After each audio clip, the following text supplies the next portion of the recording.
Because once it's gone, as you well know, It's gone. you're not getting it back.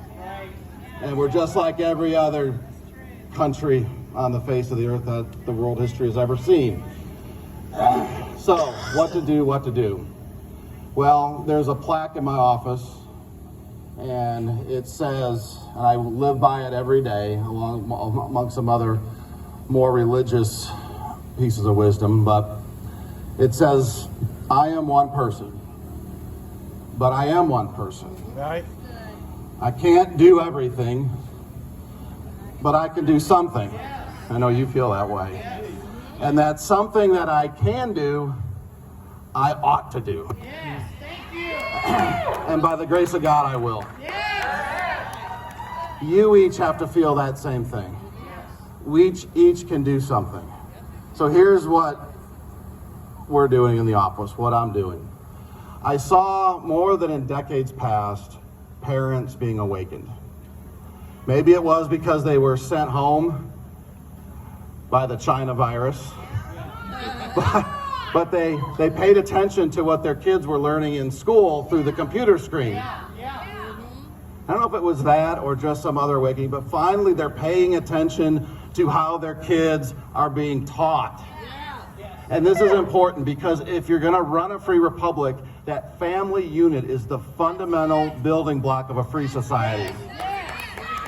And part of that, having a nuclear family unit that's strong, is paying attention and being primarily responsible for your children's education.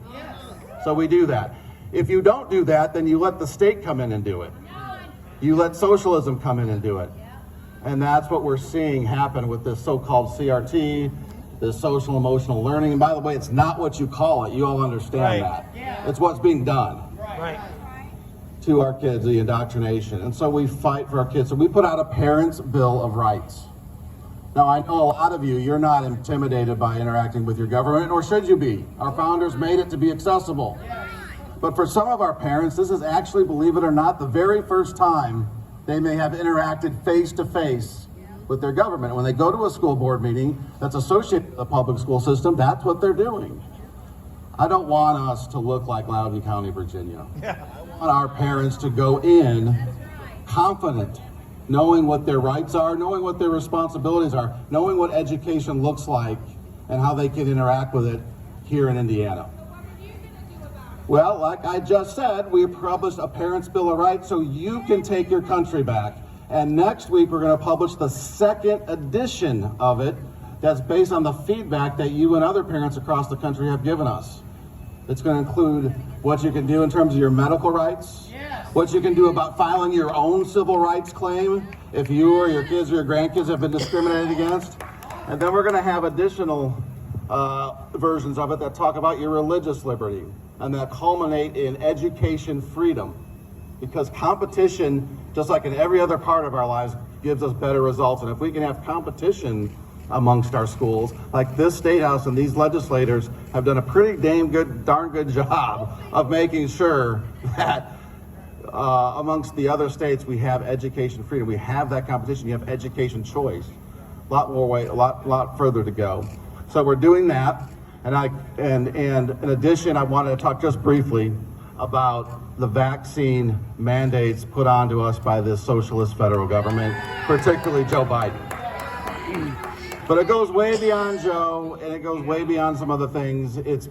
We've been frogs in a pot, cooking for a while, and ever so slowly has that temperature been turned up.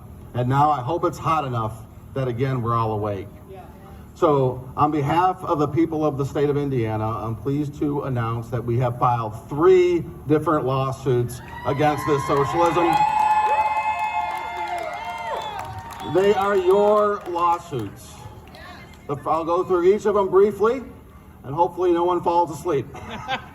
But this is the guts of the legal system and how we work it to your advantage. Number 1. The Biden administration, in our view, has filed an unconstitutional and far overreaching emergency temporary standard through an unelected bureaucracy called OSHA.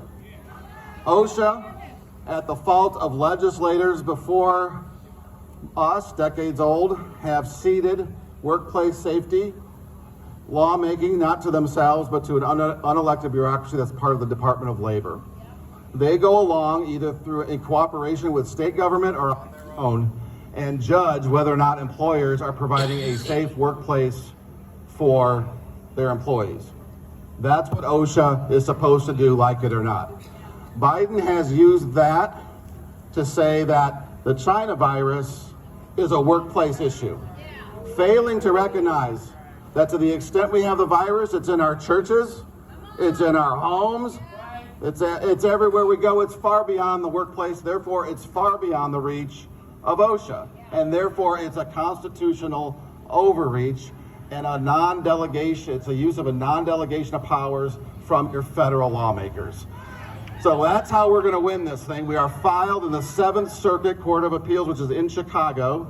I talk with my fellow like-minded attorney generals every day. We are coordinated to a certain extent in our efforts. So you see on TV, some of us have filed in Missouri. Some of us have filed in other portions of the country, because eventually we want this to get to the Supreme Court. And we want to get to it quickly before it goes into effect. And the best way to do that is to cover this through all the districts, which your like-minded attorneys general, including this one, have done. So we are covered legally there, and we are on it. You'll hear news coming out probably tonight or tomorrow more on that, about what district it's going to next, but we already have a victory in the 5th Circuit, which is down by Louisiana, that put a stay that we're interpreting as not just for Louisiana, but a national stay on this. So it's not over yet, but we had a good important victory. The second lawsuit we filed, Joe Biden has said federal employees don't even have a choice between vaccination and test. They have to get a shot in the arm if they want to continue to be a federal employee. Now, as a state, it's hard for me to get in that one. It's hard for any state attorney general to get in that one because Joe Biden's their boss. It's just a difficult thing. But he also, in that executive order, said federal contractors are going to be treated the same way. And the fact of the matter there is, whether you're a state employee or whether a public university employee, you may be considered, in our view, a federal contractor if you're administering a federal grant of some kind. If you're certainly if you're a private business that's contracting with the federal government. So that gives me standing as the state's attorney general to go in and file suit for federal contractors to protect them. Right. And hopefully get the same nationwide stay. I filed with the attorney general of Louisiana, given the good result we were getting, and the attorney general of Mississippi, and we have that lawsuit going on. That was filed last week. So we're waiting, hopefully, for the same kind of result in the 5th there. The third lawsuit, which was filed at about 11 o'clock last night, covers our healthcare workers, because Joe Biden has said that if you are a healthcare worker, whether it's a public hospital, a private hospital, or what, but if you receive funds for administering a Medicaid, Medicare, or other kind of service that's covered by a federal reimbursement, you have to get the shot. I think we win that one because we won similar ones like that before, where the federal government has come into the state, and healthcare policy and healthcare services are traditionally state matters, and said, if you're going to get our money drug, federal money, then you got to do something a certain way. We traditionally can win those types of suits because that is quintessential legal textbook, federal overreach, and we're going to keep fighting and keep doing all this. If you give me an idea for another suit, I'm happy to take it, but we continue to fight hard on this, and the key of it is that it's just not Todd Rokita. It's not just anyone here in the state. It's the fact that we're coordinating with other attorneys general to get the biggest bang for our buck. So these are David and Goliath battles, but the good thing is you have a lot of Davids. It's not just one. So, but and I don't want to leave on a downer, but I promise this will be my last parting thing, and hopefully we get to meet again. Because I really truly love what you're doing. But if you're going to wait to this young lady's question, I think she moved, but she had a question. What are you doing about it, Todd Rokita? Well, hopefully I just explained that. But here's the thing, and here's the honest truth. If you wait for Todd Rokita to do this, or anybody, any one person, elected or not, to do this, and this is not even partisan, I guarantee you this is what will happen. we will fail. And that's why you're here, exactly. Because if you're gonna run a free republic, and this is where free republics get really hard, they take all of us. They take all of our energy, they take our concentration, they take our time. They even sometimes take us away from our family and our work and everything else. But this is what the founders have given us. And this is why it's such a beautiful gift, is that it's all in our control. And we've forgotten that over the last few decades. So thank you for reminding us. Thank you for reminding me, most importantly, as fellow citizens from Kathy and I, thank you for helping us take our state and country back. Thank you very much.